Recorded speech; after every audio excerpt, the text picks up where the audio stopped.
Olá, meus irmãos. A paz do Mestre Jesus esteja com todos vocês. Que Deus abençoe quem me ouve e que o Senhor possa falar conosco sempre por intermédio da sua santa e poderosa palavra. O texto hoje para nossa breve reflexão encontra-se no Evangelho de Jesus Cristo, segundo João. Eu quero ler com vocês o capítulo 7, a partir do verso 14. Diz assim: Então, na metade da festa, Jesus subiu ao templo e começou a ensinar.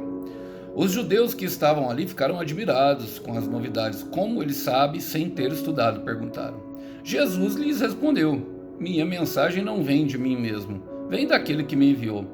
Quem quiser fazer a vontade de Deus saberá se meu ensino vem dele ou se falo por mim mesmo. Aquele que fala por si mesmo busca a própria glória, mas quem procura honrar aquele que o enviou diz a verdade, não mentiras.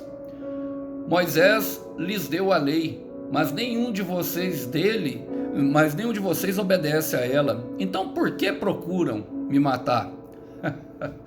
Porque procuram me matar, procuravam já matar o mestre, embora não tenha nenhuma menção, e a menção à frente seria de prisão, o mestre já sabia o que aconteceria. Bom, vamos contextualizar rapidamente. O Senhor aqui está na festa das cabanas. A festa das cabanas é a festa que ela, de certa forma, coreografava a saída de Israel do Egito, peregrinando pelo deserto. Era justamente essa parte do deserto que ela representa. Tinha alguns rituais, algumas coisas que eles faziam para lembrar o tempo em que o Senhor foi bom com eles e tirou eles do jugo da escravidão. E chama das cabanas porque eles habitavam em tenda. E a tenda fala de algo que é temporário, algo que veio justamente para servir de provisão. É um período de provisão ao qual o Senhor sustentou eles no meio do deserto.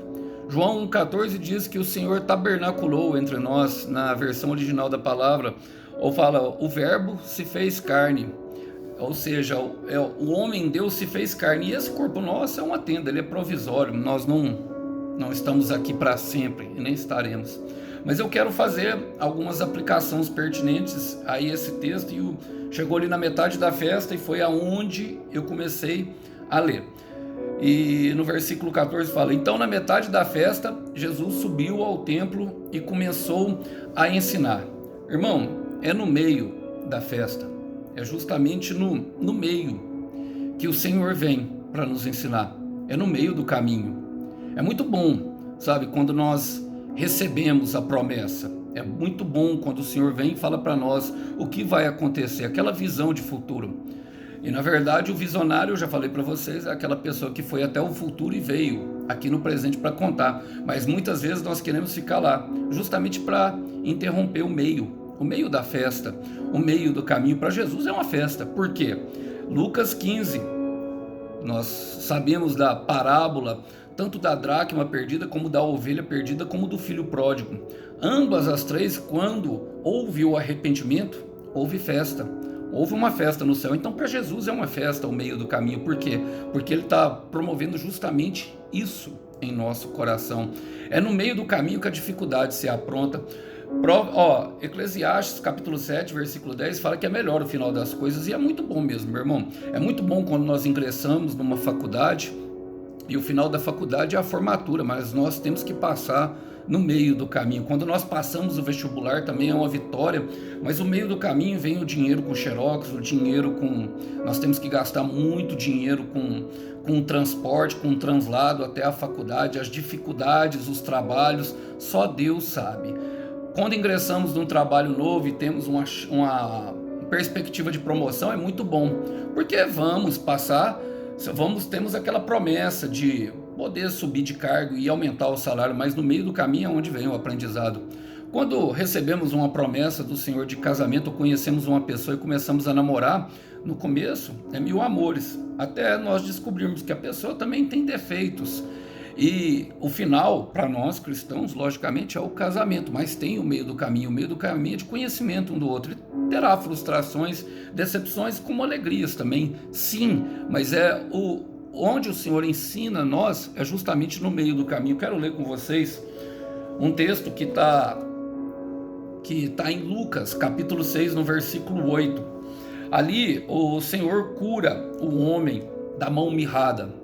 Esse homem da mão mirrada, ele fala bastante comigo, porque a mão dele era ressequida e ele não conseguia nem abrir e nem fechar ela. Quer dizer que ele não conseguia nem soltar aquilo que machucava e também ele não conseguia reter aquilo que lhe entregassem. Se lhe dessem uma bênção, provavelmente ele não ia conseguir segurar ela. E Jesus curou ele num sábado para dar uma lição, principalmente aos fariseus, mas eu gosto quando ele chama o homem. Ele fala assim, no capítulo 6 de Lucas, versículo 8, fala assim: Jesus, porém, sabia o que pensavam e disse ao homem, com a mão deformada: venha e fique aqui diante de todos. E o homem foi à frente. Irmãos, aquele homem teve que se expor. Aquele homem não pôde ficar escondido, porque Deus chamou ele na frente de todos, ou seja, chamou ele no meio. E é ali onde Deus vai nos curar. É ali onde nós conhecemos o poder de Deus para curar aquilo que nos feriu. É ali que nós conhecemos o poder de Deus para resolver o problema. E isso sempre vai acontecer, só que nós não queremos passar. Nós queremos a bênção, queremos a promessa, mas não queremos passar no meio. E o meio se refere justamente ao deserto, aquilo que eles comemoravam na festa das cabanas, mas devemos lembrar que é algo temporário. Sabe, o meio é temporário, mas a promessa é eterna. As tribulações são temporárias, mas a promessa é eterna.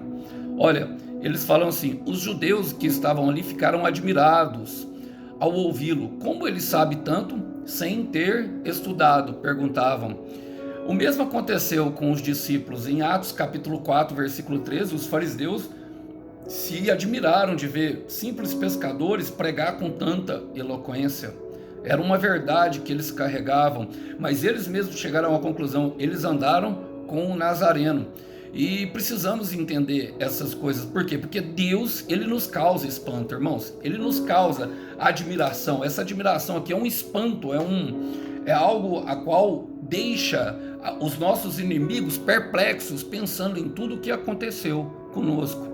Mas na verdade é uma obra do Espírito Santo, silenciosa e por dentro, irmãos. Quem passou por ela e passa por ela sabe o quão maravilhoso, é dolorido, mas bom, é no meio do caminho. Nós estamos ali ansiando por uma promessa.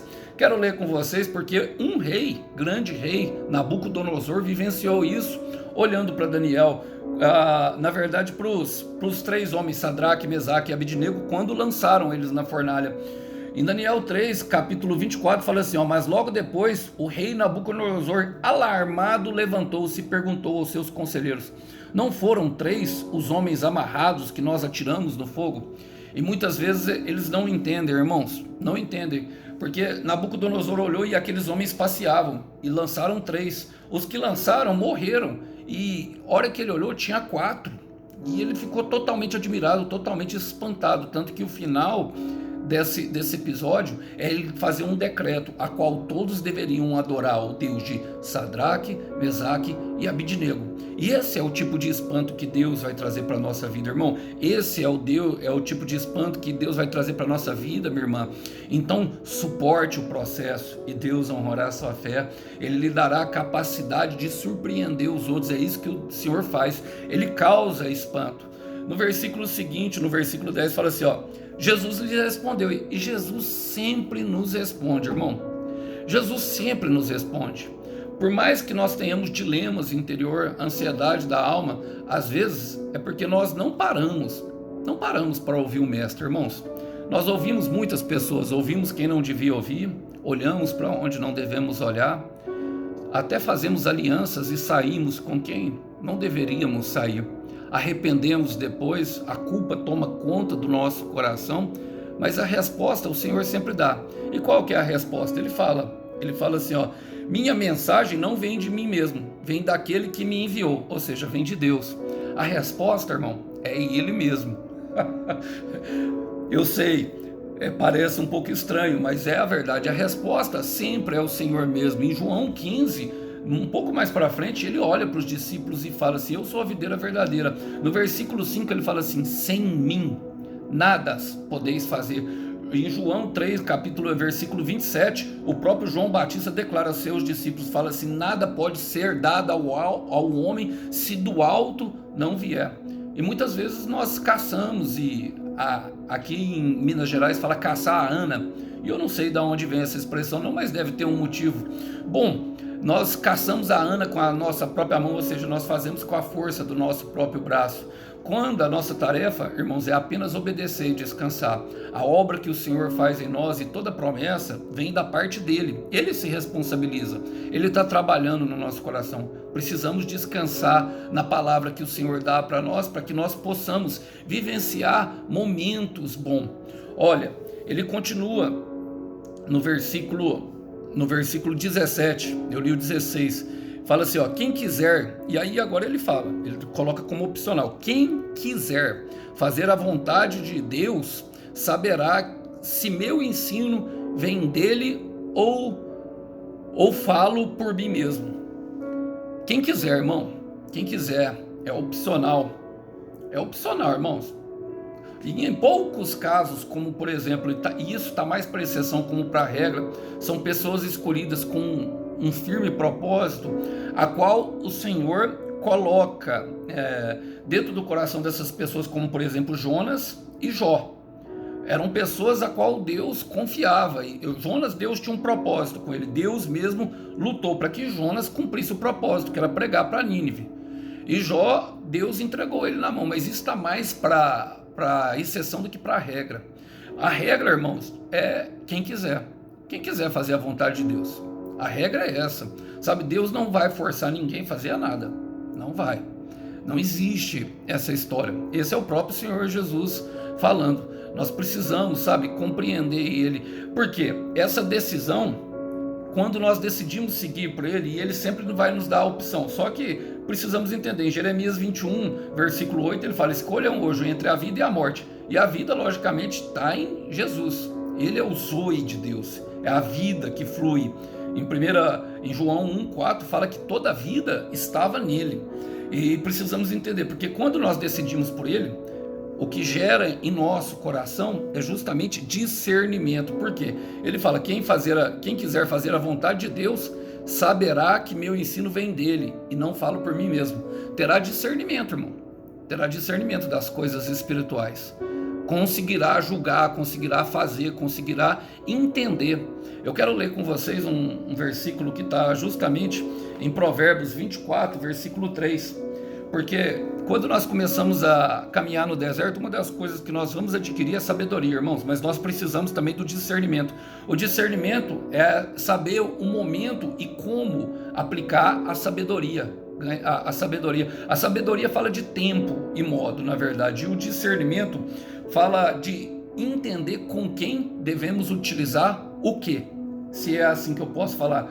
Em Provérbios 24, 3 fala justamente isso, fala assim, ó, com sabedoria se constrói a casa e com discernimento se consolida ele. Ou seja, o discernimento é como se fosse o reboco da casa, o cimento. Jesus estava ali na metade da festa, ele subiu no templo. A palavra fala que ele subiu no templo. O templo de Deus somos nós, irmãos. É em nós que ele está trabalhando. E depois, através de nós, precisamos decidir, precisamos apresentar para o Senhor a nossa decisão. Eu, no meio da minha caminhada, irmãos, eu abdiquei do meu livre-arbítrio. Eu orei, e eu não arrependo hora nenhuma. Por quê? Porque nós temos que eliminar, irmãos, os caminhos, se quisermos andar. Se quisermos vivenciar as promessas de Deus e crescer em discernimento e sabedoria diante de Deus, e principalmente em autoridade e poder vinda do Espírito Santo e se encher dele, nós devemos abdicar totalmente. Ter uma fé cega em Deus, irmãos, e não em homens. Em Deus, na palavra dele. Obedecer cegamente, sabe? A gente começa a ouvir as vozes, a gente começa a ouvir, sabe? Aquilo que nós devemos fazer, no momento que nós devemos fazer, com quem nós devemos fazer. É algo impressionante. Quem vivencia experiências com o Espírito Santo sabe o que eu estou falando.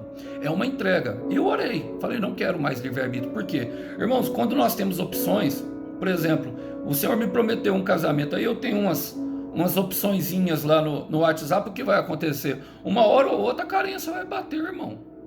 uma hora ou outra, esse corpo ele sente. E eu não acredito nisso não, irmão. Não acredito em ninguém santo, não. Não acredito, não. Falar no santinho, na santinha, falar para mim isso. Não, vai cair no pecado. Se não entregar, se não eliminar as opções, porque precisamos entender, João 14,6 diz que Jesus é o caminho. E eu, irmãos, para falar a verdade para vocês, eu tô como Paulo, em Filipenses 1:21. Viver é Cristo, morrer é lucro. Por quê? Porque a gente começa, quando nós temos os olhos abertos para as realidades da vida, começamos a perceber que essa vida aqui realmente, irmãos, não é que ela não vale a pena, ela vale a pena ser vivida assim.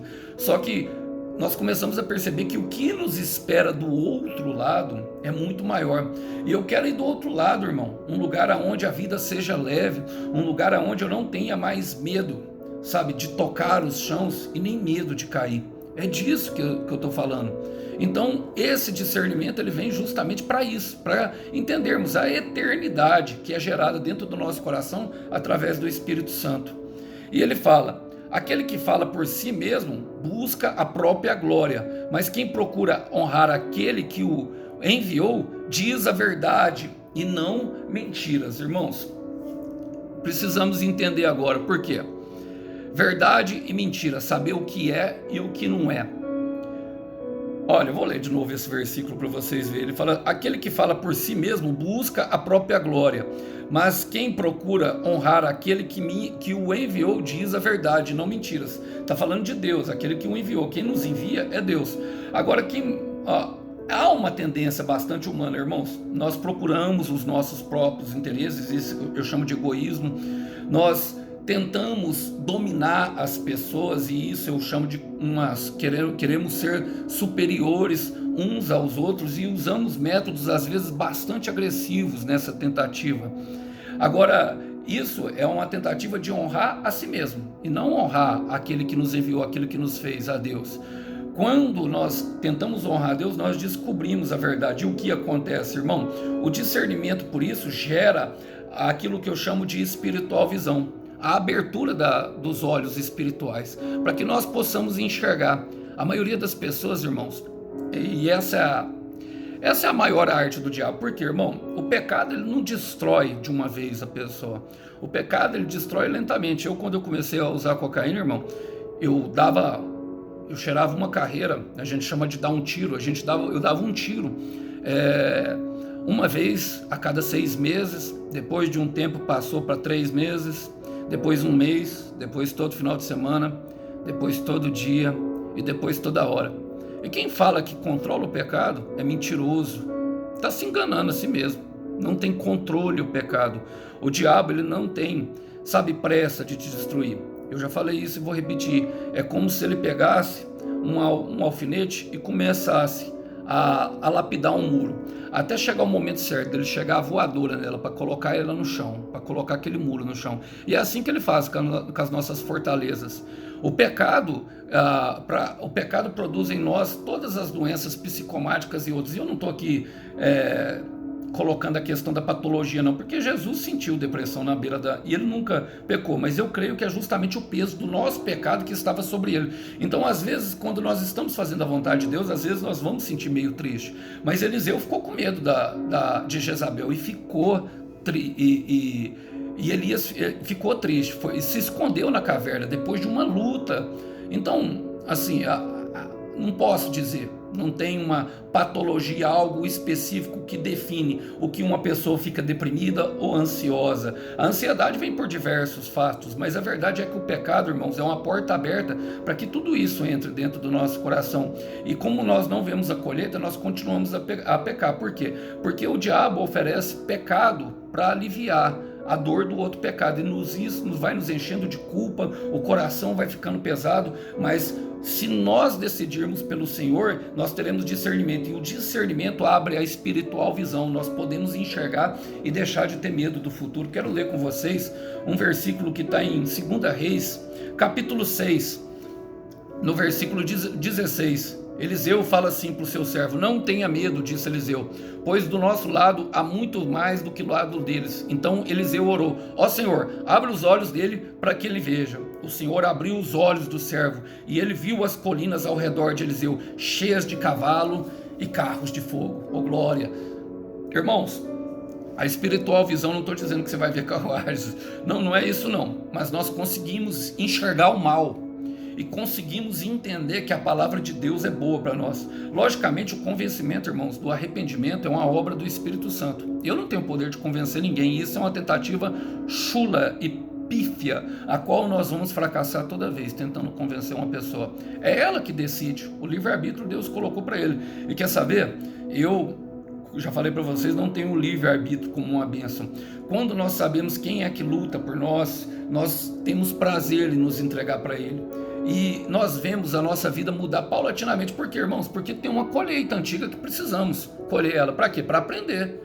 E agora, precisamos aprender a nos deleitar do Senhor. Salmo 37, versículo 5, fala, deleita-te no Senhor, e ele, 37, versículo 4, deleita-te no Senhor, e Ele concederá os desejos do seu coração.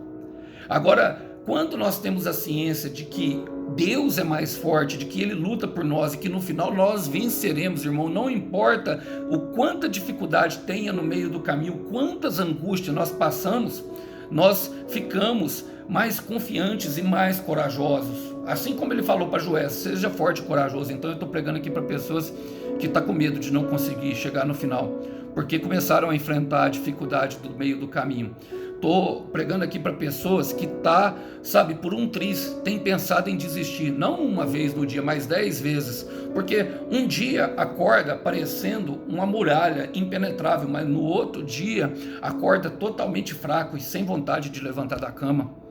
Vai dormir chorando, acorda com a pressão forte no peito, terrível. Satanás não quer que você saiba e que você caminhe com Deus. Porque quando nós descobrimos quem nós somos, nós nos tornamos automaticamente mais fortes. Agora, se em todo caso, irmãos, nós decidirmos por não, como os fariseus Jesus estava falando, ele fala assim no versículo 19, Moisés lhe deu a lei, mas nenhum de vocês obedece a ela. Então procuram me matar. A desobediência gera morte. Eu quero repetir, desobediência gera morte, e a hipocrisia gera morte. O que é a hipocrisia, irmão? É agir pela aparência, procurar os nossos próprios interesses, falar que faz e não faz, querer uma promessa do Senhor, sendo que nem nós mesmos somos promessas ainda na vida da pessoa. Nós queremos bênção, mas não queremos ser bênção. Essa é uma verdade. Isso é hipocrisia. E a hipocrisia mata Jesus. Se mata Jesus, mata a vida que flui dentro de nós. Por que procura me matar? E às vezes nós tentamos matar Jesus quando nós juramos diante do altar de Deus, até que a morte nos separe. Prometo ser fiel a você e te amar em todo o tempo, na saúde e na doença, na alegria e na tristeza, na dificuldade e na facilidade, na escassez e na fartura. Será que nós podemos mesmo todas as coisas naquele que nos fortalece? Ou desistimos quando a dificuldade do meio do caminho se apresenta a nós? E aí nos tornamos hipócritas. Hipocrisia era um mal daquele tempo e é um mal hoje. A hipocrisia, ela continua falando muito alto em nossos corações. Falamos, cremos, queremos, mas na hora de se colocar no meio do caminho, na hora da festa do arrependimento, o que acontece? Recuamos e começamos a agir com a nossa própria mão. E essa promessa de Deus aqui, esse rapaz, é muito difícil. É melhor eu pegar aquele ali que é meia boca mesmo. Aquela menina lá, ela parece uma boa promessa de Deus, mas eu vou ter que namorar com ela e às vezes vou ter que andar só de mão dada durante um tempo. O que os meus amigos vão dizer de mim? Aquele trabalho é bom, mas eu vou ter que servir como faxineiro durante muito tempo. Não consigo, não é verdade? A primeira coisa que nós falamos, não consigo. Mas eu gosto, sabe? Eu gosto, porque para aqueles que querem, e eu quero terminar aqui logicamente com esperança, irmãos, jamais terminando na hipocrisia. Sabe por quê? Que devemos confiar em Deus? Porque em Jeremias 29:11, ele diz assim, eu bem sei os planos que eu tenho e os pensamentos que eu tenho sobre vocês. São planos de lhe dar o que esperam e para lhe dar no final paz. Agora, se custa a nossa paz, irmão, custa muito caro, minha irmã. Então, o Senhor tem um plano, o Senhor tem uma promessa. O que cabe a nós? Obediência e siga o plano. Para quê? Para que não precisamos nos arrepender de forma mais veemente lá na frente. Para que tenhamos capacidade, como um homem da mão mirrada, de estender a mão para segurar a bênção de uma vez por todas e nunca mais fugir de nós. Gostaria de deixar essa mensagem para vocês, meus irmãos. Não matem Jesus. Não matem Jesus. Que Deus abençoe. A paz do Mestre esteja com todos vocês. Tchau, tchau.